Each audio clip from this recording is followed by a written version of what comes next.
Amigos, ¿cómo están? Este es otro episodio del Nombre No Importa y en esta oportunidad me acompaña un doble campeón del mundo, un poseedor del récord Guinness por más podios, más medallas en la historia de los mundiales de karate y es otro venezolano, así que es el gran Antonio Díaz, al cual tengo el placer de entrevistar en esta oportunidad, de charlar. Antonio, gracias por el tiempo y de estar en El Nombre No Importa. Bienvenido, ¿cómo estás? Bien, bien, Nelson. Bueno, un gusto poder estar aquí compartiendo un ratico. Ya, bueno, en la última, digamos, el último empujón ya para llegar a Tokio en esta última etapa de preparación. ¿Cómo están esos preparativos? ¿Dónde estás ahorita? Me encuentro en Miami, en Estados Unidos ahora. De aquí voy a salir a Japón. Estas últimas 3 semanas voy a estar entrenando acá. Eh, y bueno, nada, ya son detalles, sobre todo la parte, yo creo que el trabajo mental es muy importante en estos últimos momentos. Y bueno, disfrutar al máximo esa gran oportunidad, esa experiencia que van a ser los Juegos de Tokio. ¿Cómo es el proceso para ir a Japón en esta oportunidad? O sea, imagino que hay con todo lo de la pandemia, hay un montón de restricciones. ¿Cuánto tiempo de antelación tienes que estar? ¿Cómo es la cuarentena? Sé que el karate es, creo que si no es del 5 al 7, Del si no me 5 al equivoco, de 7, agosto, ¿no? O sea, sí. tienes que llegar, ¿qué días antes? Sí, el karate es del 5 al 7, es ya, digamos, los últimos días, porque los juegos terminan el 8, la inauguración es el 23. Y sí, van a ser unos juegos muy, muy distintos a lo que había imaginado y a lo que han sido las ediciones anteriores, ¿no? Por todo el tema de la pandemia.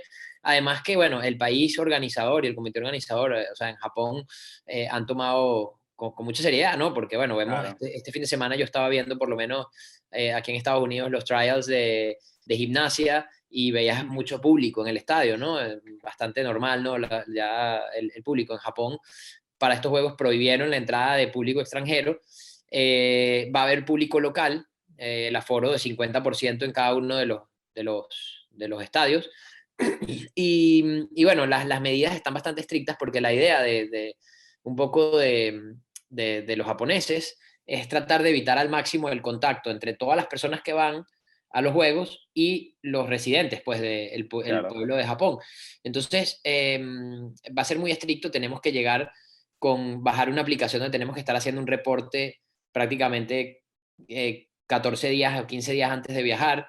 Así que tu viaje empieza de alguna manera antes de que viajes. Luego al llegar allá tienes también una aplicación que de alguna manera funciona como una especie de GPS para saber si por casualidad estuviste en contacto con alguien que puede haber salido positivo. Van a tratar de tener todo muy controlado. Y una vez que entras a la villa, no puedes salir de la villa sino a los lugares específicos, ¿no? Es decir, al sitio de Claro. entrenamiento, a tu sitio de competencia. Tienes que mandar un plan que lo manda, por supuesto, una persona de cada comité olímpico para cada atleta, donde dice cuál es tu plan de actividades, ¿no? O sea, a dónde vas a Mm. ir, a qué gimnasio de los lugares aprobados vas a ir. No puedes utilizar transporte público, no puedes salir a ver la ciudad, o sea, todo va a ser una especie de burbuja para los atletas.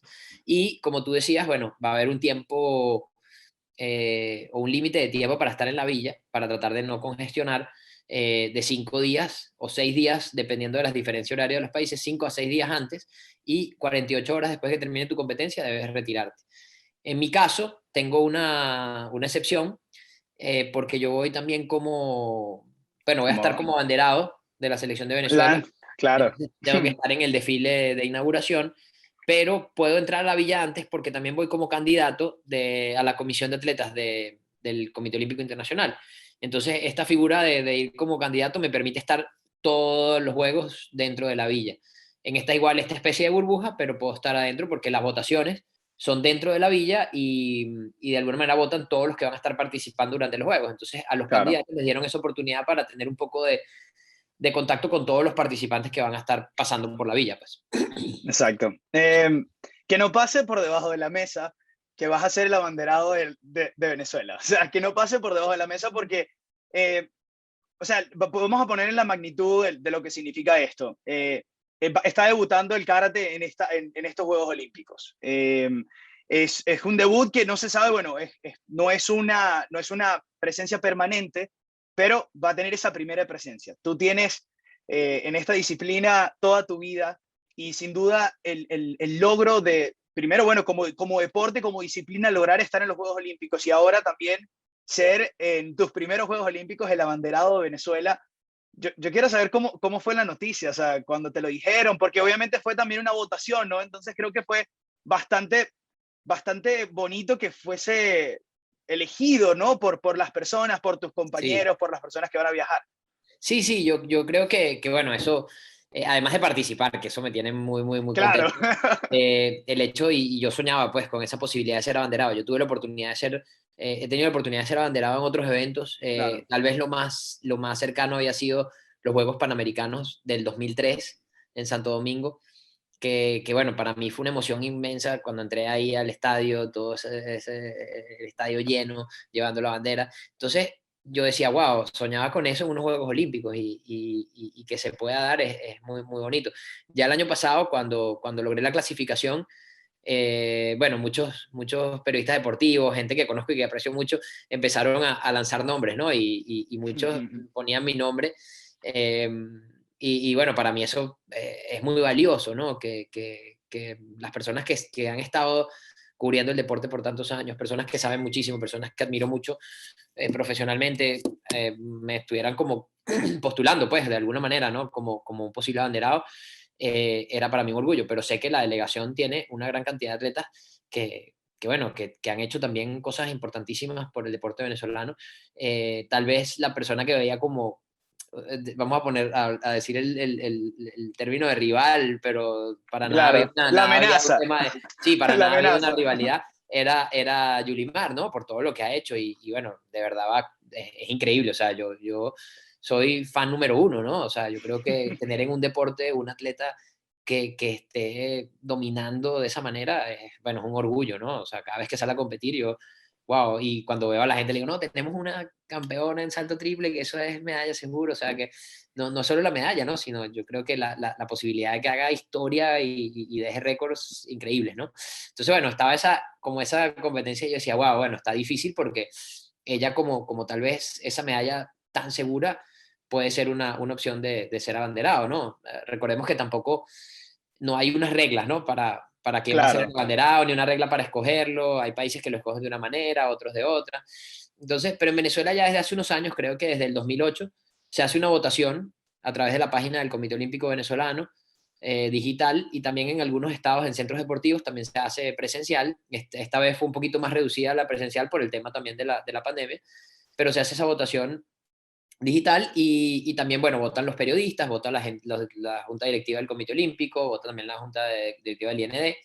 Y bueno, saber que este año, bueno, además pasó algo interesante, que el Comité Olímpico Internacional, eh, un poco buscando esa igualdad de género que poco a poco Claro. se ha ido logrando, ¿no? Estos juegos casi es una participación igual de atletas hombres y mujeres. Van a permitir que cada país tenga dos abanderados, si quiere, que puede ser un hombre y una mujer. Entonces, ahí como que se acabó la discusión y dijeron, bueno, ya tenemos a los abanderados, tenemos el hombre y la mujer, y bueno, a través de esta votación se escogió. Y como tú dices, bueno, lo bonito de esto es que haya participado la gente y que de alguna manera haber sentido tanto apoyo de tanta gente para tener ese honor, pues, y esa responsabilidad, porque es una gran responsabilidad caminar ahí como liderando, pues, a este grupo de atletas magníficos que tenemos. ¿Ya te has visualizado el caminar, la entrada al Estadio Olímpico sosteniendo la bandera en Japón, que es tan representativo para la disciplina y para ti? ¿Cómo está ese proceso de visualización? Mira, lo había visto desde hace mucho tiempo, yo lo Claro. había visualizado. Lamentablemente, como te decía, bueno, lo había visto con mi familia ahí, ya mi esposa tenía entradas, iba a estar ahí con el bebé, Ah, y lamentablemente, bueno, ya no van a poder estar, pero bueno, van a estar viendo por la tele y ahí no solo ellos, sino todos los venezolanos van a tener esa oportunidad de ver la delegación de Venezuela entrar y bueno, yo creo que va a ser un momento mágico, algo bueno, que lo he soñado, lo he visualizado, pero ya cuando lo esté viviendo ahí, bueno, siento que voy a tratar de tener todos los sentidos lo más alerta posible para que eso quede grabado para siempre. sí, te toca exprimirlo realmente porque va a ser una oportunidad invaluable. ¿Cómo está en este momento el nivel de ansiedad en el sentido de cuidarte, ¿no? Porque imagino que una de las cosas más importantes en este momento es cuidarte, ¿no? Porque con esta pandemia no importa tanto el que, bueno, de repente una lesión obviamente es algo importante que te impide, pero acá es de que de repente por cualquier descuido un virus te Sí, inhabilita y no puedas, ¿no? Entonces, ¿cómo está ese proceso de cuidarte, sabiendo que obviamente fuiste a entrenar en Dominicana, o sea, estás moviéndote en cierto sí, modo? Entonces, ¿cómo manejas ese día a día? sí. Bueno, realmente desde que empezó todo este tema, he tratado de cuidarme muchísimo, de mantener, de seguir todas las medidas de bioseguridad, no solo por mí, sino también por mi familia. Claro. Ya estoy vacunado, tengo mis 2 dosis, mis vacunas completas. Eso también es una tranquilidad, aunque Claro. sabemos que la vacuna no tiene un 100% de seguridad Ujú. de que te contagies. Lo que te va a dar es la seguridad de que no tengas de que la enfermedad no sea grave, ¿no? Pero sigue Exactamente. habiendo una posibilidad de que tengas un contagio. Entonces, creo que lo fundamental aquí ha sido tratar de ser lo más cuidadoso posible. He tenido ya la posibilidad de hacer 3 viajes, 2 competencias que tuve previas, que fueron en Turquía y en Lisboa, y estuve en Dominicana. Ahora estoy acá en Estados Unidos, que bueno, aquí la vacunación ha sido bastante masiva, y de alguna manera la Mm. gente, yo veo que está un poquito más relajada por acá, ¿no? Entonces yo igual salgo con mi mascarilla para todos lados, a donde entre voy con mascarilla, trato de cuidarme, también estoy tratando de limitar pues las cosas, ¿no? O sea, Claro, ahorita que en estos, prácticamente estas 3 semanas son entrenar, descansar y comer, ¿no? O sea, es un claro. poco la rutina. Pero sí, uno anda un poco a veces paranoico porque no, después de todo este tiempo y todo lo que uno se ha cuidado, cualquier descuido Claro. que te pueda dejar fuera de esto, no quiero que pase, ¿no? Y tal vez uno dice, bueno, ahorita todavía queda bastante tiempo para la competencia que es el 6 y 7, pero yo tengo que estar viajando el 20 de julio, Ujú. y no quisiera bueno, diga, mira, no puedo viajar el 20, tengo que viajar después y tengo que perderme la ceremonia de inauguración. O sea, son cosas que uno tiene que estar ahí muy pendiente de cuidarse. Vamos a retroceder, vamos a volver a los Juegos Olímpicos luego. Quiero retroceder y quiero que me hables de tus inicios en el karate, en la disciplina, cómo fue esa relación, esa historia de amor en el comienzo para que las personas sepan cómo fue el inicio de un gran campeón en una disciplina que obviamente no es tan conocida, no es masiva, no es un fútbol, no es un béisbol, y Sí, más que todo en Venezuela. sí. Bueno, la relación con el karate empezó en casa porque a mi papá siempre le gustaron mucho los deportes de combate, ¿no? Él practicó, hizo boxeo, después, bueno, empezó a hacer karate también. Era una época en Venezuela que era la época le decían de los patoteros, ¿no? Que iban en grupos y bueno, a veces arreglaban las cosas más bien a golpes en vez de, no de la mejor manera, pero entonces era tipo película, ¿no? Él me cuenta que a veces y ellos entrenaban en un dojo, en un gimnasio de karate, y había los del otro gimnasio, entonces se peleaban con los otros, no sé qué, así tipo de lo más Karate Kid, ¿no? La cosa. Claro, exacto.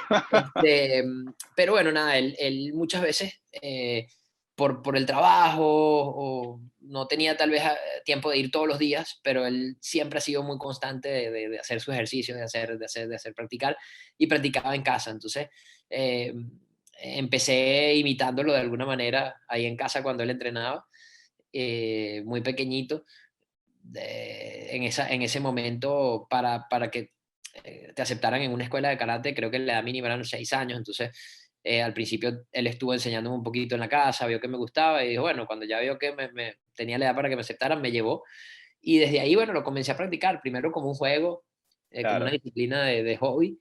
Eh, no empecé a competir al principio, era más que nada hacer mi karate, aprender.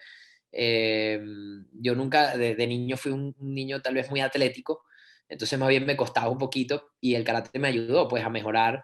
claro. Yo era bien gordito, un poco coordinado, y el karate fue ayudándome más en ese aspecto que pensando en que iba a ser un atleta o un competidor, ¿no? Ujú. Y incluso cuando tuve las primeras experiencias de competencia, no fueron los mejores resultados, pero bueno, era eso, como me gustaba la actividad y como lo disfrutaba, yo seguía ahí y yo creo que esa constancia hizo que fuera mejorando y de alguna manera eso me hizo valorarlo más y me hizo quedarme también más, ¿no? Porque a veces yo he visto, bueno, Claro. todo este tiempo que tengo en el karate he tenido la oportunidad de ver eh, chamos, niños que tienen grandes habilidades, que son increíbles atletas y hacen y todo les sale a veces tan fácil que como que se aburren y bueno, pasan a otra cosa, se Ujú. aburren y tal. Entonces, yo creo que ese hecho de que me costara, de que veía que había un poquito de mejora cuando hacía las cosas, hizo que me enganchara y me quedara de alguna manera trabajando fuerte para lograr las metas que tenía, que en principio era, bueno, ir pasando de cinta, Claro. tener un cinturón negro, tal vez era lo primero que yo pensaba, más que pensar en una medalla mundial o en unos Juegos Olímpicos, Ujú. era como que yo quiero llegar a ser cinturón negro, ¿no? Y en el camino, bueno, se dio esa oportunidad de ir eh, participando en competencias. Tuve un sensei que fue el que me metió, digamos, a esa parte competitiva. Él vio algo, a pesar de que yo no tenía esos buenos resultados, algo vio en mí que lo hizo dedicarme tiempo y llevarme a las competencias y poco a poco ir logrando cosas importantes hasta llegar a una selección nacional. Claro, yo recuerdo, yo de niño hice karate y lo hice por 4 o 5 años, llegué a cinta marrón Ok, por situaciones de familia. Mi abuela, la mamá de mi papá cayó enferma y fue una situación bastante complicada a nivel familiar porque fue como un cáncer ya en donde no había nada que hacer y toda la familia se abocó a la situación y entonces paramos y yo tenía 11 años, 10 años y paramos el karate y obviamente fue algo que, bueno, yo me quedo con muchos recuerdos, ¿no? Las competencias, me recuerdo mucho, obviamente, el grind de pasar de cinta, de, no, bueno, sí, estoy en azul quinto Q, otros pasaron de verde a azul cuarto Q de una vez, y yo estaba como, coño, pero tal, y bueno, al final del día, pero me recuerdo cosas muy bonitas, ¿no? Yo entrenaba en Bubocán Zulia, en Maracaibo, yo soy de ajá, Maracaibo, y tuve la experiencia de conocer mucha gente que luego, bueno, se convirtieron en amigos que o sea, como que formé relaciones, claro, con claro. todas esas cosas bonitas que haces y después yo me volví tenista y el tenis fue como que esa gran pasión, pero tengo muy buenos recuerdos de hacer karate y recuerdo eso. ¿A qué edad llegaste a negra, Antonio? Tenía 13 años, a los 13 años. Sí, 13. sí, sí, fue bueno, de alguna manera, cuando comencé a competir, tal vez, recuerdo que ese cinturón, ese examen de cinturón negro me lo adelantaron un poquito porque había tenido buenos resultados y ya incluso Claro. para un evento una vez mi sensei me dijo, bueno, para este evento te voy a escribir en la categoría de cinturones negros, ponte el cinturón negro, sin haber hecho el examen. Eso para mí fue así como, wow, increíble. Y cuando llegamos después me dijo, mira, te voy a hacer el examen y sí, el examen, bueno, fue un examen muy exigente y celebramos. Y yo recuerdo que mi papá estaba, yo creo que estaba, estuvo más feliz el día que pasé para negro que el día que quedé campeón mundial. Sí, sí, sí, Bueno, es sí. que imagínate esa hazaña con 13 años, ¿no? O sea, es Sí, sí, algo sí, que sí. la magnitud, Sí, y bueno, gracias a Dios que luego todo como que hace sentido, ¿no? De que lo hayas logrado a esa edad y luego que todas las cosas que has logrado, de verdad que hablan mucho de eso, ¿no, Antonio? En verdad que es algo muy bonito. Y luego con este camino, ¿no? Vas subiendo en los rankings. ¿Cómo fueron esas primeras competencias? ¿Cómo fue la decisión de irte más por kata y no tanto por kumite, que obviamente sí, es la otra disciplina que acompaña, ¿no? Esos torneos? ¿Y cómo fue? sí. Yo creo- ¿A qué edad descubriste que de repente el kata era lo tuyo? Bueno, esa es como que una pregunta que no falla, ¿no? Sobre todo cuando la gente piensa en el karate, lo primero que piensa es en el combate, ¿no? En la Claro, pelea. sí, sí. Y bueno, sí, tenemos dos disciplinas, está el kata y el combate. Es un gran logro también que para los Juegos Olímpicos vayan las dos disciplinas. Mm, Eh, y de alguna forma, cuando uno empieza, ¿no? Y tú que hiciste karate, compites digamos, tanto en kata como en combate, ¿no? Eso no era una claro. cosa que tú decías, me especializo en uno u otro, o sea, hacías las dos cosas. Tuve buenos resultados en combate también. Incluso mi primer, digamos, resultado o medalla importante fue en combate. Me llevaron a un campeonato panamericano juvenil, fue mi primera vez como selección nacional. Y yo fui porque faltaba un integrante para un kata equipo. El kata equipo la forma es igual, pero son tres atletas que lo hacen de manera sincronizada. Claro. Entonces faltaba un atleta porque pasaba de edad y como yo entrenaba en el mismo dojo y más o menos teníamos los mismos katas, los mismos tiempos, me metieron, empezamos a entrenar, mira, bueno, metemos a Antonio suplente y que vaya. Y aproveché y bueno, me chequeé en la categoría de combate y me llevaron en combate. Ahí tenía 13 años, acababa de tener mi cinturón negro. Y fuimos para allá, en cada equipo quedamos cuartos y en la categoría de combate gané oro. Entonces todo el mundo se quedó como, wow, mira, esta medalla de oro importante. Fueron 2 medallas de oro, 2 medallas de combate, ¿no? La mía y la de un muchacho que iba en 18 años. Y, y recuerdo que, bueno, todo el mundo estaba, wow, impresionado. Luego llegué, entonces tal vez me pegó un poquito la presión porque después los siguientes campeonatos no me fue tan bien en combate. Y yo siempre había destacado bastante en kata, pero me gustaba mucho el combate también. Y en un momento, bueno, teniendo apenas 16 años, yo seguí en la selección juvenil, trataba de chequearme en las dos, tanto en kata como en combate. Claro, Llegó un momento en el que me llamaron a un entrenamiento de la selección nacional en conjunto, era la selección juvenil y adulto, y me llamaron en kata y esa vez me incluyeron como suplente dentro de la selección de mayores en Qatar. Entonces yo decía, wow, me están llamando, yo tenía apenas 16 años y me están incluyendo aquí, vi como una oportunidad ahí de lograr ganarme un puesto en la selección de mayores y ahí dije, bueno, le voy a dedicar más tiempo a esto sin desechar de una, digamos, el combate. Yo me gustaba y seguía entrenándolo, pero veía que iba a ser un poco más difícil el camino claro. porque para el peso que yo tenía también, la estatura en ese momento también de repente no era eran un poco más altos que yo en el peso que tenía que competir. Entonces, bueno, era un poquito más difícil y, bueno, empecé a entrenar más fuerte el kata, más fuerte el kata y bueno, por ahí me fui dedicando. Igual, creo que el karate es algo completo. Yo me especialicé, digamos, en la Claro, parte competitiva en el kata, pero trato de que tanto en mi escuela o cuando trato de enseñar el karate como arte marcial, esté presente esa unión que hay o esa, ujú, digamos, esa relación que hay entre lo que es el kata, la aplicación del kata, que a pesar de que hayan sido creados hace mucho tiempo y hayan sido cosas que tal vez hoy en día a veces pareciera que no son tan prácticas, pero entre los katas hay mucho conocimiento y cosas que se pueden claro, aplicar también para la defensa personal, ¿no? Eh, Buscar esa relación también que hay con el combate, incluso con el combate deportivo. claro. De verdad que es algo, yo siempre fui más kata que combate. Y no sé por qué, yo probablemente es que no era muy bueno en combate, pero me gustaba mucho el kata. Tenía una, es que tiene como una magia, ¿no? Y el hecho de que estás solo haciendo, obviamente, los movimientos y sintiéndote como en poder, ¿no? Sí, Es algo bastante, tiene su magia. Yo que lo recuerdo de niño. Imagínate, yo lo hacía de niño, pero recuerdo expresamente, lo hacía en el Centro Gallego de Maracaibo, las ok. competencias, cuando te hacían los exámenes. Entonces, imagínate, estabas en el gimnasio, que es un gimnasio techado dentro del Centro Gallego, obviamente los padres, el público, y tú 10 años y estás haciendo un kata frente a todo el mundo, para pasar de verde a azul, y es como, o sea, los nervios lo tienes de punta, ¿no? Sí, sí, sí, Pero sí, sientes el poder de cuando ya lo sabes, ¿no? Lo tienes en la mentalidad, claro. y es Sí, algo, yo creo que una de las cosas que a mí más me conecta con el kata es eso, ¿no? Es esa posibilidad de que estás tú solo ahí hmm, y es una manera de expresarte, ¿no? Yo lo veo claro, que también lo puedes, para mí es un arte también, ¿no? Es una manera de expresar un arte, eh, porque a pesar de que son movimientos que están preestablecidos, son katas que ya fueron inventados hace muchos años por distintos maestros, claro, tú puedes darle un toque personal, por supuesto, sin que no es que vas a cambiarla porque no te lo permite obvio, el reglamento, pero es increíble cómo una misma forma, un mismo esquema, lo ves de dos personas distintas y puede ser muy diferente, ¿no? Con la intención que le pones, cómo lo vives, cómo lo trabajas.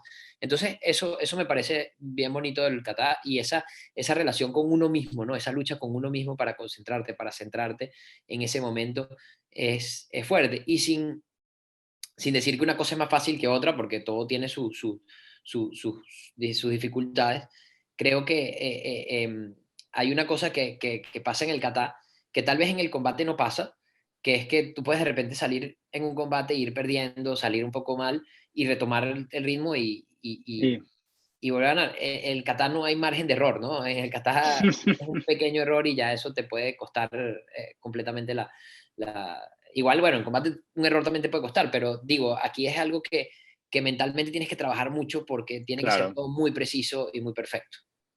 Sí, esa era una de las cosas que te iba a preguntar sobre esa parte mental, ¿no? ¿Cómo preparas ahora al máximo rendimiento eso, ¿no? La parte, ¿cómo entrenas la parte física y cómo entrenas la parte mental en este nivel?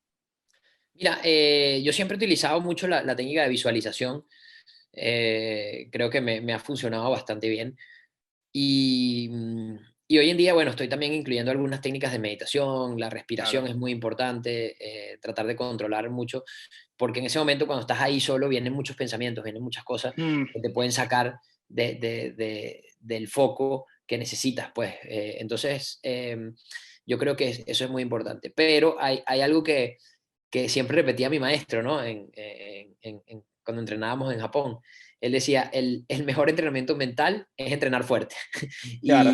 Y si tú entrenas fuerte y sabes que hiciste la tarea, los pensamientos que vengan van a pasar porque dices, no, yo hice lo que tenía que hacer y voy con mucha seguridad. En el, estaba viendo recién, preparando la entrevista, vi el análisis que hicieron de tu performance del 2012, ¿no? De la final, que hiciste el comentario, creo que fue en enero de este año, hiciste el comentario de ese performance que fue, parecía que estabas como in the zone, o sea, Sí, estabas prácticamente iluminado. ¿Qué pensabas? O sea, ¿qué se te viene, qué cosas te vienen a la cabeza? Si te recuerdas o es simplemente un flow yo creo perenne que sí, yo veo ese video, veo el video de ese campeonato del mundo y no recuerdo cosas del momento en el que estaba haciendo el claro, performance, pero tengo muchos recuerdos previos, ¿no? O sea, recuerdo antes de salir, para mí en ese campeonato pasó algo interesante porque yo siempre tuve una rivalidad muy fuerte con el competidor italiano. claro. Y él, justamente, yo le había ganado la final del Mundial del 2010, Ujú. había perdido con él en 2008, todos los mundiales anteriores había perdido con él, y las últimas dos finales habían sido con él. Él ganó en el 2008 y yo le gané en el 2010. Y en este evento, él perdió la semifinal con el francés. Mm, Entonces, a mí me tocaba hacer la final con el de francés, estábamos en Francia. Y sí, yo decía, bueno, le ganó al italiano, eso está en casa y eso, oye, puede tener un peso, pero de alguna manera sentía más tranquilidad que fuera con el francés, a pesar de que estaba en casa y de que le venía a ganar al italiano, que fuera con el italiano, ¿no? Yo creo que ese tema de esa claro, rivalidad tan larga que tuve con él, y en ese momento, yo recuerdo que antes de salir, también el equipo francés tenía como su lugar privado de calentamiento, ¿no? Entonces ellos estaban mm, ahí, y antes de salir a la final, él sale y ya sí estábamos en el mismo lugar, y veo que va a ser el mismo kata que iba a ser yo. Y yo digo, bueno, ahí eso me dio también como más confianza, pues yo decía, bueno, claro, este kata para mí es uno de mis katas más fuertes, y además, bueno, si él va a ser el mismo, va a haber un punto de comparación también más grande, entonces yo creo que eso también me va a ayudar. Entonces, como que muchas cosas fueron ayudando también, estaban saliendo todas esas cosas como a favor, ¿no? Entonces, cuando todo va claro. fluyendo, era como que yo decía, wow, todo está fluyendo a favor, todo está fluyendo a favor, ahora depende de mí hacer mi mejor performance. Y recuerdo que salí, ese campeonato del mundo fue en un estadio muy grande, había alrededor de 12.000 personas, creo, y cuando salí y vi todo el público, más que sentirme presionado o más que sentirme con susto, fue así como que, wow, tengo la oportunidad de hacer algo increíble delante de toda esta gente. Y ahí mismo, pum, logré esa conexión. Eso creo que, que a veces uno dice, oye, es que pasó esto, pasó lo otro, o que es más fácil cuando las cosas están a favor. Si te pones a ver, no parecía que estaban a favor, porque era contra el de Claro, casa, era tal, pero es como tú puedes hacer que las situaciones sean más positivas en tu mente y sean a favor en tu mente para que eso puedas conectarte de manera más fácil, ¿no? claro. Imagino que la confianza juega un papel fundamental, ¿no? La confianza en ti, y creo que habla esto es prácticamente reflejo, ¿no? El nivel de confianza que tenía y esa enseñanza del sensei, ¿no? De ese trabajo duro, ¿no? Es lo más importante cuando sales. ¿Qué influye en la selección del kata? ¿Qué tomas en cuenta cuando seleccionas un kata para hacer? Mira, bueno, el reglamento ha ido cambiando en estos últimos años. En ese momento, o hasta el 2000, sí, hasta hace 2 años, si no me equivoco, eran enfrentamientos directos, ¿no? Es decir, tú salías igual que en un draw, igual, nos enfrentábamos tú y yo, por lo menos. Entonces salía uno con un cinturón rojo y el otro con uno azul, Ujú. y había jueces con banderas azules y rojas, 5 jueces. Entonces salía primero el del cinturón rojo, se retiraba, luego entraba el que tenía el cinturón azul, se paraban los dos ahí y los jueces sacaban la bandera del que pensaban que había hecho mejor el kata.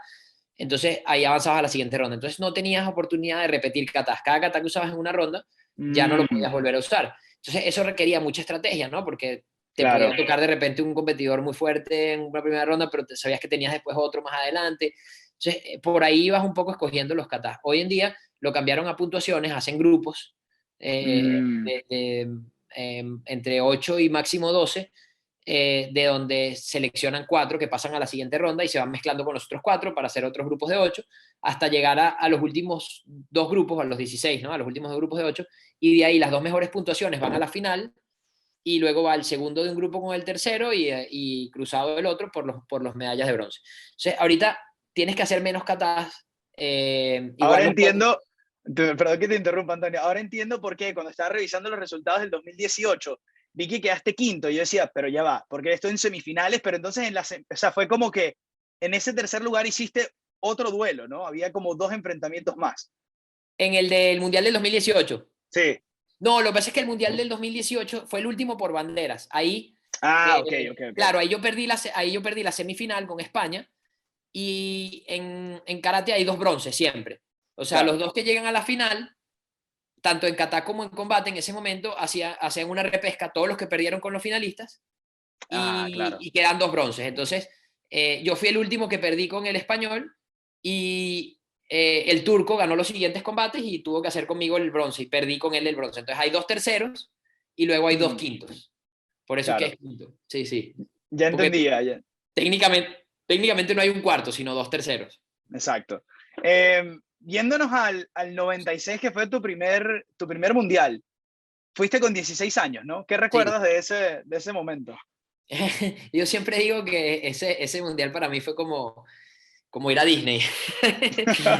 Porque yo siempre fui muy fiebrudo de los récords, de todo, y cuando tuve la oportunidad de empezar a ir a competir, en ese momento era un poco más complicado, ¿no? Hoy en día tú te metes en internet, tienes YouTube, tienes esto, lo otro, Claro, y consigues a veces está el streaming claro. de los eventos. En ese momento yo recuerdo que tener un VHS del campeonato mundial era así como un tesoro, y te reunías en la casa con los amigos a verlo, y capaz era el mundial de hace 3 años, y lo tuviste apenas, ya habían pasado 3 años y apenas era que tenías el video para ver cómo era la cosa. Wow. Entonces, yo tuve la oportunidad de conseguir muchos videos y de ir viendo, y cuando llegué al mundial en el 2000, en el 96, todos esos atletas que estaban ahí eran atletas que yo admiraba, que veían los videos, que eso, pues, que para mí era así como, wow, un sueño estar calentando al lado de ellos, ¿no? Yo siento Claro. que más bien yo estaba, era eso, pues viendo todo el mundo más que concentrado en lo que iba a competir. Y bueno, en ese momento no pasé la primera ronda, eh, quedé noveno en mi grupo. En ese momento también era por puntuaciones, no era todavía los enfrentamientos por bandera. Y no llegué a pasar a la siguiente ronda, y yo decía, no, esto es muy difícil, este nivel es demasiado alto para mí. Y después, bueno, llegué a casa, menos mal que tuve siempre el apoyo y esa guía de mis padres, de mi entrenador, Claro. y ellos me dijeron, no, mira, o sea, fuiste con 16 años, evalúa bien, nos pusimos a ver los resultados, y en mi grupo, a pesar de que no pasé, quedé por encima del que era el actual campeón panamericano en la categoría de mayores, y de otro competidor también, de los 2 mejores de América, de un argentino y de un peruano, y estaba por encima de ellos dos. Entonces era como que, wow, mira, o sea, hiciste un trabajo importante, lo que pasa es que todavía falta, o sea, no te puedes quemar etapas. Entonces ahí yo dije, bueno, es verdad, tengo que empezar, y ahí empecé un poco más a concentrarme en ir a los eventos suramericanos, eventos panamericanos, porque ese mundial fue como un salto, fue una cosa que fue una oportunidad que se dio. En ese momento tal vez no era tan organizado el tema de los viajes a los campeonatos del mundo, no había tantos campeonatos en Claro. Europa a los que fuera Venezuela, y en ese momento la selección, no iba a ir una selección de Venezuela para el Mundial. Y mi entrenador dijo, bueno, mira, vamos a pedirle la bala a la federación a ver si nos los da, y tenemos esa experiencia de ir. Y no fuimos, entonces fue como un viaje. Sí, la federación dijo, bueno, si ustedes van, y incluso conseguimos nosotros nuestros patrocinantes, fue todo como, porque la federación no tenía planeado ir, porque era como que todavía no se veía hacia ese nivel, ¿no? Estábamos muy Claro, concentrados era en el área panamericana, suramericana, y yo creo que eso fue también importante, tener esa visión de decir, mira, el nivel alto está en Europa, está en estos campeonatos y hay que ir a competir allá. Hay que no solo pensar, por supuesto que los suramericanos, centroamericanos, panamericanos son importantes, pero los campeonatos que están haciendo en Europa es donde uno va a lograr ese nivel que se necesita. claro, ese fogueo que al final es el que terminó, obviamente, comenzar a competir allá iba a ser el separador. Así es. Luego vienen, los mundiales son cada 2 años. Cuando los enfrentamientos con Luca, el italiano, Sí, eh, ¿cuántos previos fueron al 2010? O sea, fueron consecutivos dos, ¿no? En donde él sí, ganó seguido. sí, en campeonatos mundiales, el primero que nos enfrentamos fue en el 2004, luego Exacto. 2006 y 2008 ya la final. O sea, nos enfrentamos en mundiales en 4 ocasiones y él ganó 3. Le gané la última. Claro. Pero en total, en campeonatos en abiertos en Europa, en otros 10, eventos, el récord quedó 10-11 a favor de él. 21 veces, wow, impresionante. Sí, sí. ¿Cómo fue el factor mental de, o sea, qué sentiste cuando tuviste esa final? Perdiste, ya obviamente lo habías enfrentado 2 veces, no en la ronda final, pero ya se comenzaba a sentir la rivalidad. ¿Y qué cambió de cuando lo derrotaste en el 2010? O sea, que esa parte mental, ¿cómo te recuperaste? ¿Cómo fue ese Mira, proceso? yo en el 2008 yo tuve un tiempo, estuve con mi sensei, ese que te comentaba que fue el que me metió, digamos, en esa parte del deporte competitiva, su nombre es Javier Mantilla. Ujú. Él después tuvo una carrera muy importante como árbitro y hoy en día está radicado en Estados Unidos, incluso va a estar como coach del atleta que va de kata por Estados Unidos. Entonces, bueno, va a ser Wow, interesante. Bueno, es bonito que él pueda estar ahí también, ¿no? Verlo ahí, a pesar de que de que esté con un rival, independientemente de que en algún momento de nuestra carrera tuvimos algunas diferencias y eso nos hizo agarrar caminos distintos, nunca no hemos perdido una buena relación, ¿no? claro. Pero bueno, eso me hizo a mí estar más o menos como 3 años sin una guía, hasta que conocí a mi maestro en Japón. Ya sabía de él, pero nunca había entrenado con él. Quería desde hace mucho tiempo entrenar con él. Tuve esa oportunidad en el 2007 y tenía apenas un año entrenando con él. Y cuando fui al Mundial del 2008 y llegué a la final y wow, dije, bueno, mira, sí, logré mejorar, lo hice esto, pero bueno, ya, y en ese momento dije como que bueno, ya por lo menos llegué a una final. Pero luego, después de que pasó el campeonato, yo dije, wow, apenas tengo un año entrenando distinto, he cambiado muchísimas cosas. Y mira, ya llegué a la final, capaz. Si Claro. sigo, quién sabe, ¿no? Vamos a seguir, vamos a intentarlo una vez más. Y seguí, y bueno, ahí están los resultados. El positivismo es como tu lema, ¿no? Yo creo que se ve que eres una persona muy positiva y las cosas, las vivencias y cómo sacas eso, el jugo de esos momentos, se ve que eres muy positivo.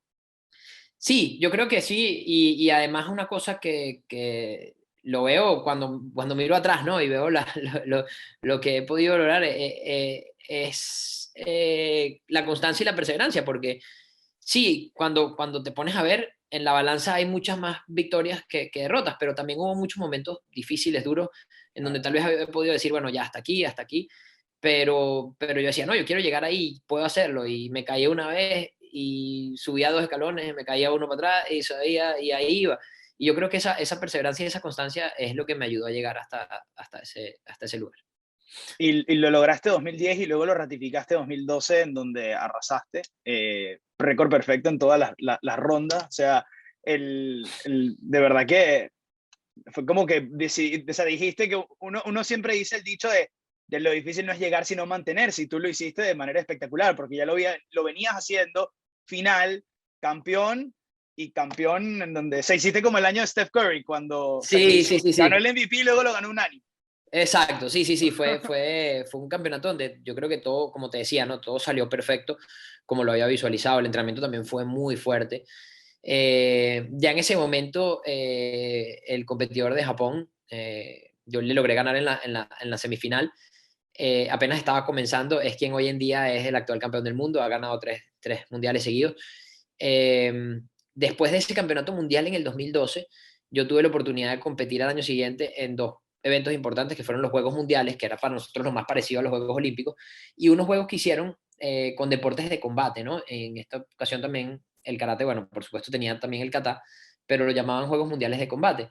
Estos juegos fueron en Rusia y también ahí logré ganarle la final a este japonés. Yo creo que ese año, el 2013, incluso ese campeonato, ese eh, campeonato de los Juegos Mundiales de Combate, creo que ha sido también uno de mis mejores performances.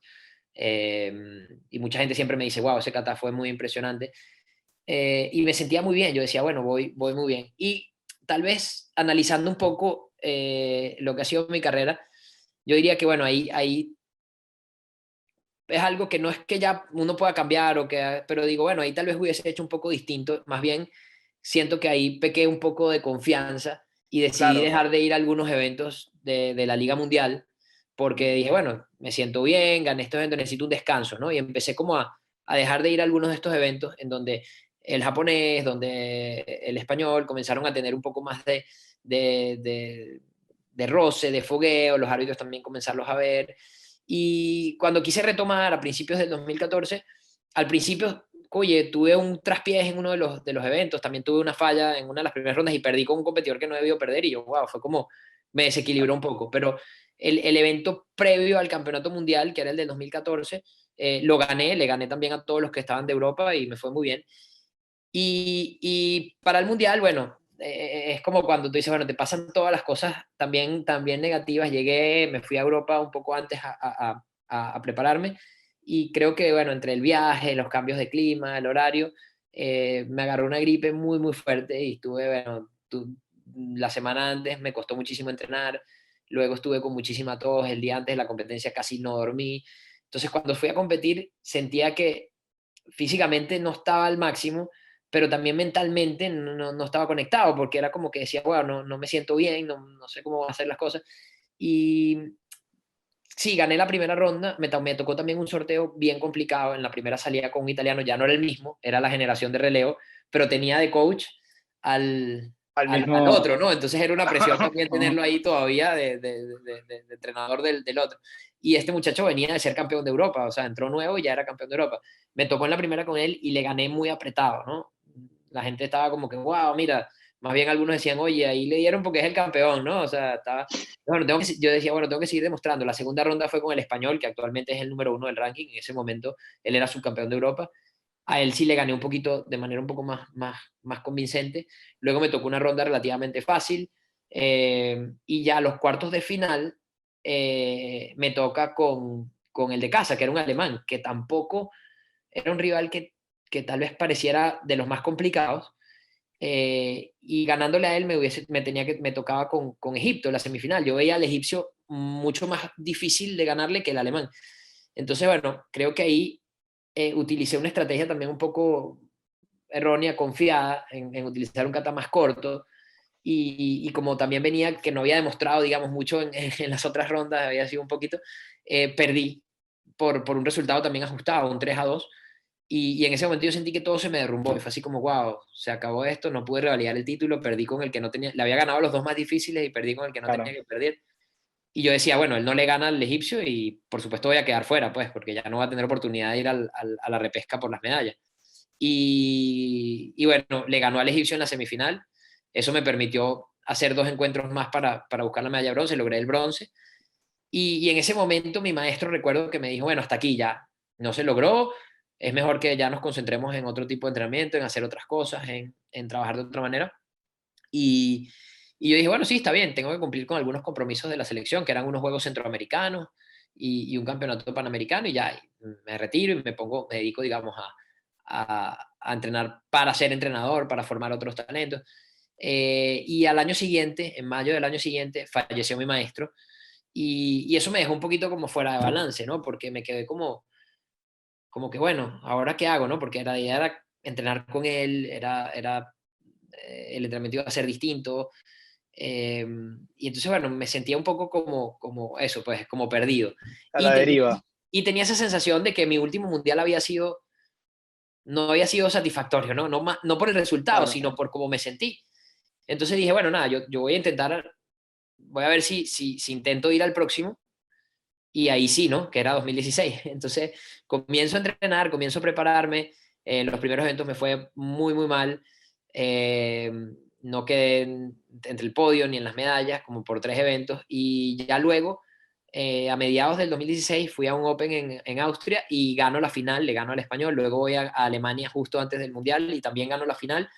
Entonces, en un periodo como de 4 o 5 meses, me coloqué otra vez como favorito para el Campeonato del Mundo. Ese mismo año anunciaron que el karate iba a ser parte de los Juegos Olímpicos. Eso me puso a pensar y me puso la cabeza así como que, wow, yo estaba viendo la ceremonia de inauguración de Río y decía, no, yo esto no me lo puedo perder, no puedo estar sentado en un televisor y decir, ajá, y si lo hubiese intentado, hubiese Claro. clasificado, no hubiese clasificado. Pero yo decía, no quiero tomar una decisión todavía hasta que pase el Mundial, vamos a esperar, el Mundial era en noviembre, y fui al Mundial y quedé bronce, perdí la final con el japonés, la semifinal con el japonés, muy cerrado, él ganó todos los encuentros 5-0, menos esa semifinal que fue 3-2, y, y me sentí bien, ya había quedado igual bronce, pero era una sensación distinta, o sea, me sentí bien con mi ejecución, bien con mi performance, y entonces, bueno, ahí fue el decir, bueno, ok, ahora vamos a pensar bien las cosas, son 2 años, bueno, no 2 años, son 4 años de aquí a Tokio, que se convirtieron en 5, pero bueno, vamos a ver, lo puedo hacer. Hablé con mi familia, hablé con mi esposa, que en ese momento estábamos por casarnos y ella ya estaba como que contenta, y bueno, ya no voy a viajar mucho, no sé qué. Yo le dije, mira, estoy pensando esto de los Olímpicos, y me miró así como que, bueno, está bien, vas a hacerlo, pero si vas a hacerlo me tienes que prometer que lo vas a hacer bien. Entonces, Claro. sí, entonces bueno, ha sido un camino, fue un camino largo, un camino bonito, y en ese proceso había un campeonato mundial más, que era el de 2018, que no estaba en mis planes, pero era parte del sistema de clasificación y sumaba muchísimos puntos. Entonces fui a ese campeonato, perdí en semifinal con el Español, que estaba en casa, y luego perdí el bronce con Turquía, que es un muchacho también que viene subiendo, un muchacho muy bueno, joven que viene subiendo, pero también me sentí muy bien, y una de las cosas más bonitas de ese evento fue que al terminar ese kata, esa medalla de bronce, a pesar de que había perdido, bueno, recuerdo que el turco se fue, se estaba yendo ya, y nada, yo decidí saludar porque sentía que, bueno, era como un saludo del escenario, ¿no? Es mi última participación en un mundial y bueno, yo soñaba con ese bronce porque mi primer bronce fue en Madrid también, en el 2002. Entonces decía, bueno, cerrar con un bronce aquí iba a ser bonito, pero no se dio. Entonces saludé al público y comenzó la gente a aplaudir, ¿no? Porque sabían que posiblemente era esa última oportunidad que tenía, o ese último, ya había anunciado, pues que iba a ser un poco mi último campeonato del mundo. Y en España, bueno, mucha gente que me conoce y que estaban ahí también en el público comenzaron a aplaudir y tuve una ovación de aplausos que yo creo que nunca había sentido algo tan bonito, ni siquiera cuando había ganado una final, ¿no? O sea, fue como que yo de repente vi, wow, me están aplaudiendo, no, no sabía que era conmigo. Y bueno, era una sensación de agradecimiento y de satisfacción de que reconozcan un poco eso, pues todo ese camino y todo ese trabajo fue muy bonito para mí en ese campeonato del mundo. Qué espectacular. Antonio, hay varias preguntas que tengo pendientes ahora, volviendo un poquito más ya al presente, pero, pero te quiero preguntar por el factor mental de ser campeón del mundo. ¿Cómo es esa experiencia de saber todo lo que has trabajado y bueno, por 2 años, bueno, por 4 años, ¿no? Porque eres campeón 2010, revalidas 2012 y hasta 2014, que bueno, ya me comentaste algunos de los aspectos quizá negativos, ¿no? Esa confianza, esa cosa, pero en el sentido positivo, ¿cómo ves? O sea, ¿qué recuerdas y obviamente cómo se siente? Mira, yo creo que fueron unos años muy bonitos. Eh, por supuesto que hay la presión porque sientes que llegas a los eventos y todo el mundo está pendiente de ti, te están viendo. Yo a Claro. veces estaba calentando y sentía todo el mundo viendo las cámaras, no sé qué. Eh, y eso es como una presión extra, pero al mismo tiempo aprendí como a disfrutarlo, ¿no? Era como que, bueno, es una oportunidad de llegar a más gente. También se dio la oportunidad de hacer muchos seminarios. En ese momento comencé a dar también muchos más clases y seminarios en distintos países. Me abrió muchísimas puertas. Entonces, eh, más que la presión, ¿no? Ese toco de tener que mantenerlo, fue aprovechar ese momento para que me abriera distintas puertas y disfrutarlo, ¿no? Yo creo que disfrutar de ese momento. Y siempre para mí, yo pensaba, o sea, creo que pasa, ¿no? Y sobre todo en una disciplina que puede ser muy subjetiva como el kata, cuando vas como el campeón, por supuesto que tienes como que tienes algo, un plus, ¿no? Que te está apoyando ahí, pero yo siempre decía, bueno, no puedes vivir tampoco del campeonato mundial, es como que te comes Claro. los ahorros, ¿no? Tienes que meterle también esa cuenta. Entonces, para mí era muy importante también entrenar porque sabía que mucha gente iba a estar viendo y quería que me vieran bien. Entonces, Hmm, creo que esa era un poco la mentalidad, era como que no sentarme, bueno, yo soy el campeón y no me va a ganar nada, aunque no haga nada, sino también prepararme y entrenar, ¿no? Hubo momentos en los que tal vez sentía que mi preparación no había sido la mejor, pero ese plus me ayudaba un poco, no porque me favorecían los árbitros, sino que había un poco de seguridad también, de mucha garra, pero al mismo tiempo después terminaba ese campeonato y decía, no me sentí bien, tengo que entrenar más, tengo que depositarle más allá a la cuenta y no, y claro. no quedarme sin los ahorros. Importante esa Mamba mentality en esos momentos, ¿no? Esa Sí, sí, sí, de sí. querer más. Así. La otra antes de volver a los Juegos Olímpicos es el récord Guinness. Primero es, ¿qué te dan por tener un récord Guinness? ¿Una placa? ¿Te dan Sí, algún reconocimiento? es un diploma, ¿no? Tal vez yo, como te decía, yo siempre he sido muy fiebre con el tema de los récords, ¿no? Y yo decía, wow, bueno, mira, no logré tener la mayor cantidad de medallas de oro, ¿no? Porque el récord son tres, lo tienen en este momento cuatro personas, ¿no? El japonés actual, su maestro, que también es japonés, y un francés y el italiano. Este, entonces yo decía, bueno, pero me puse a ver y yo decía, bueno, pero incluso contando los de combate, todos medallas individuales, no hay nadie que tenga ocho. El más cerca es un competidor de Azerbaiyán de combate que ha sido muy bueno, ha sido uno de los peleadores más importantes en los últimos años y tiene siete. Entonces yo decía, wow, eh, soy el que más medallas tengo, ¿no? Entonces, bueno, se aplicó por el récord y lo aprobaron en el momento que te lo dan. Bueno, por supuesto que te alegras y dices, wow, qué increíble. Y sobre todo, el impacto, yo no pensé el impacto que iba a tener, ¿no? Cuando yo anuncié, mira, tengo el récord Guinness, muchísima gente, wow, lo ponían y la gente se les ocurrió.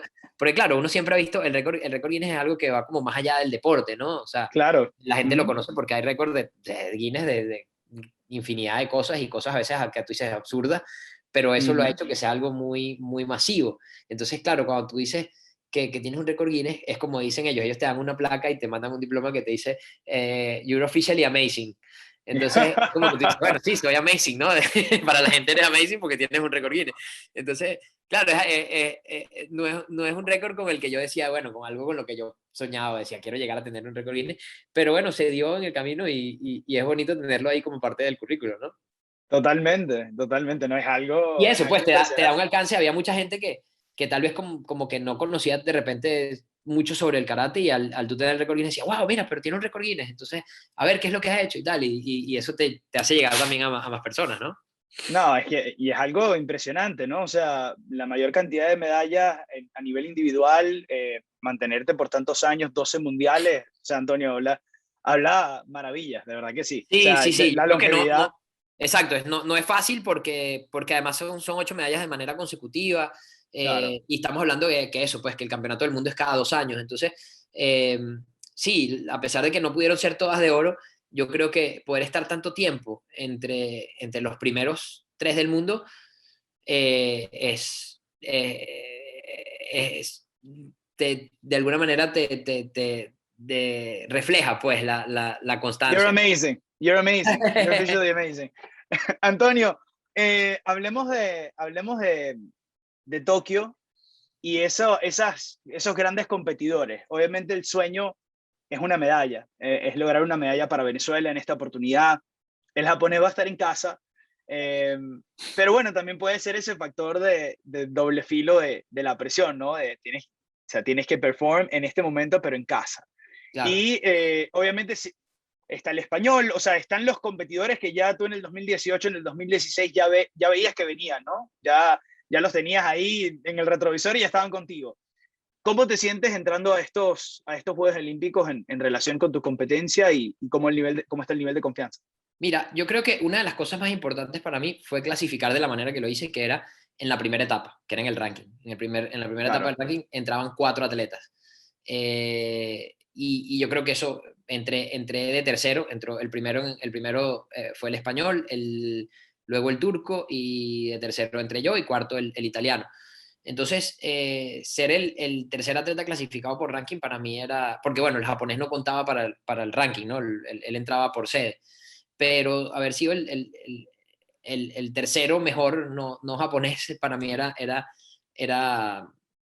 era muy importante. No quería depender de tener que ir a un campeonato preolímpico que se realizó hace poco, o de tener que depender de un cupo continental, a pesar de que tenía esa carta bajo la manga con la medalla de oro de claro. los Juegos de Lima. Pero para mí era muy importante entrar ahí, porque era demostrar que me podía, que estaba, digamos, con las condiciones para entrar con los mejores. Fue un periodo difícil porque muchas veces iba a eventos donde no quedaba en el podio, pero porque bueno, la competencia se hizo muy dura, y además estaban participando también muchos japoneses Ujú.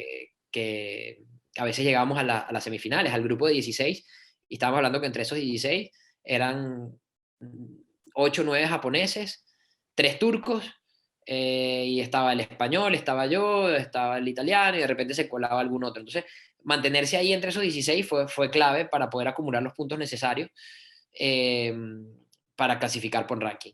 Veo la competencia en nuestra categoría. Va a haber 11 competidores. Eran 10 por categoría, pero en karate entraron 2 atletas por el equipo de refugiados. Uno en combate masculino de -67 y uno en kata. El de kata es un muchacho de Siria, no sé qué país está ahorita, pero bueno, ellos compiten todos por una misma bandera, que es la bandera del Comité Olímpico, como equipo de refugiados. Entonces hay 11 atletas, pero sacando, digamos, sacándolo a él, los otros 9, sacándolo a él, sacándome a mí, los otros 9 son todos atletas de muchísimo nivel. Está, bueno, el japonés que está en casa es campeón del mundo. El español es actualmente el número 1 del ranking. Luego el turco le acaba de ganar el campeonato de Europa al español. El italiano, bueno, que es un muchacho también que viene subiendo. Ya después, ellos tres yo los veo como los más duros, ¿no?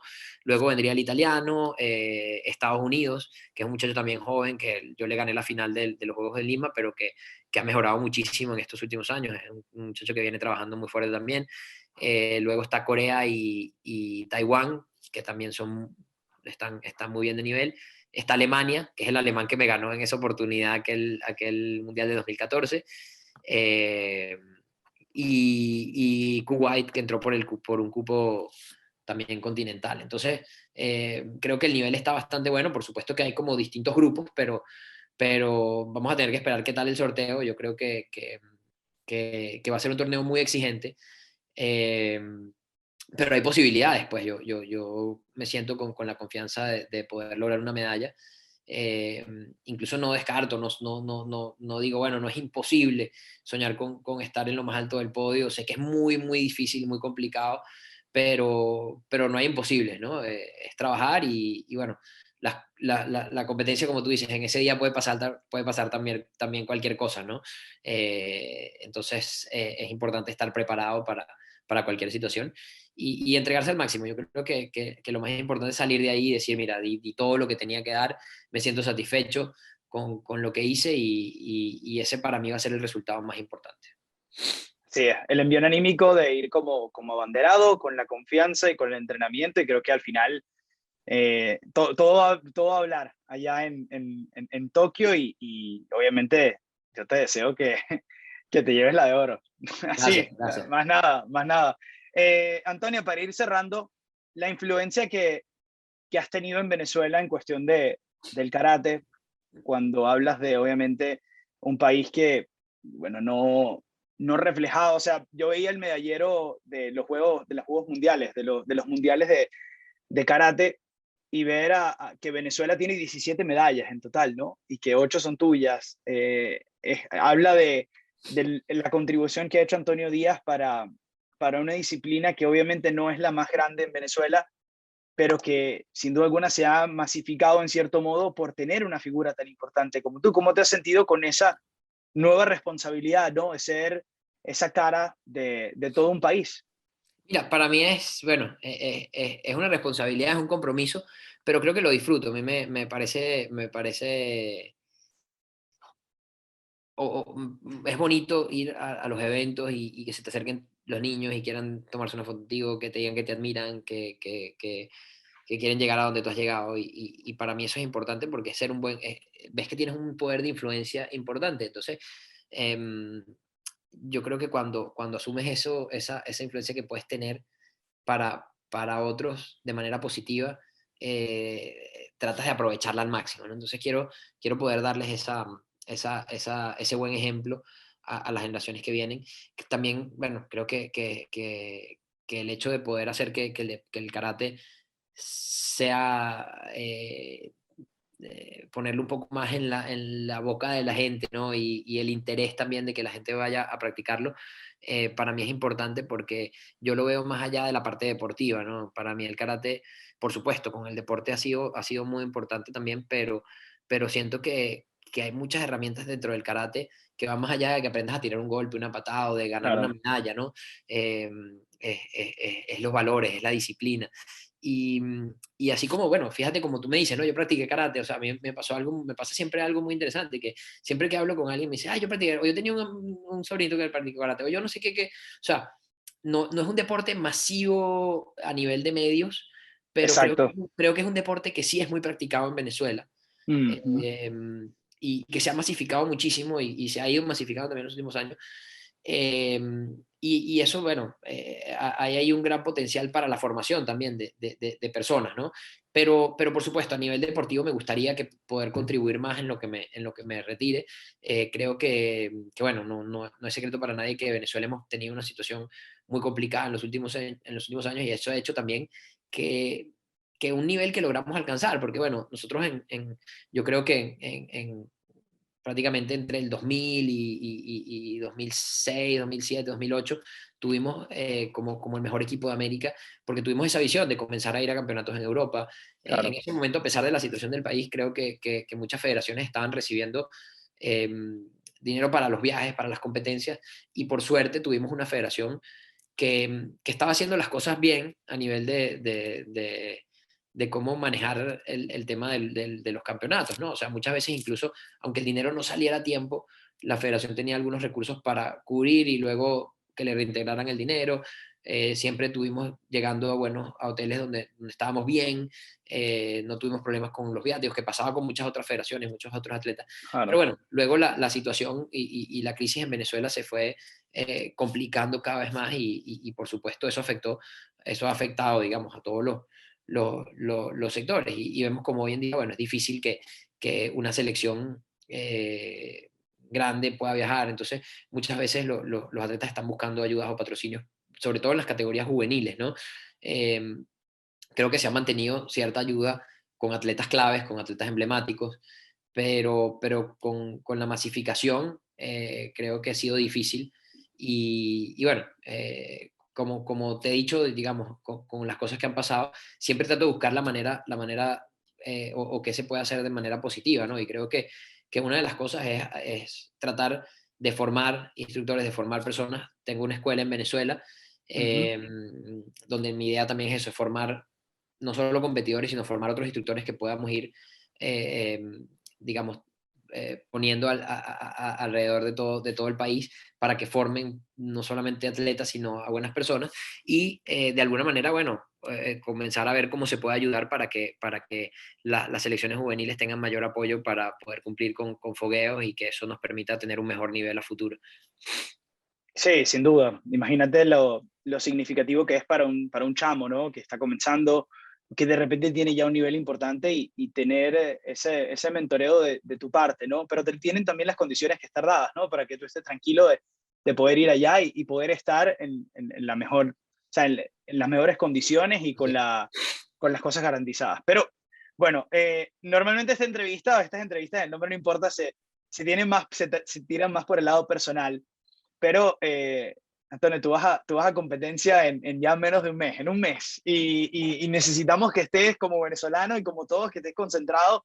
Así que lo único que te voy a comprometer ya para finalizar es que me des una canción. Nosotros acá en El Nombre No Importa tenemos como un playlist en Spotify de todos los invitados dan una canción. Antes decía 3, pero a algunos se le complicaba 3, se le complicaba una. Entonces ahora solamente es una canción, pero es la canción de Antonio Díaz de su paso por El Nombre No Importa. Puede ser de lo que sea, algo que estés escuchando, algo que te motive, algo que te guste.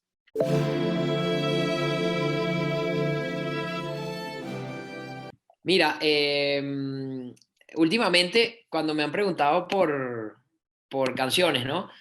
Eh, es como que cuando nació mi bebé, está por cumplir 2 años, ¿no? Mi esposa hizo un playlist y bueno, lo teníamos puesto ahí cuando en el momento del parto y todo, ¿no? Era así como que estaba ahí la música, ella dijo, no, yo quiero tener ahí mi música para... lo hizo ella, pero estaba sonando justamente la canción que estaba sonando cuando mi hijo nació, era Can't Take My Eyes Off of You de Frankie Valli. Es una canción que ha tenido muchas versiones, ¿no? Claro. Pero bueno, creo que eso hizo que esa canción se quede ahí como una canción especial para mí. Yo creo que ya llegaste al top 3 de las mejores justificaciones de una canción no me importa, con esa. Así que, Antonio, eres de verdad que un orgullo para todos los venezolanos.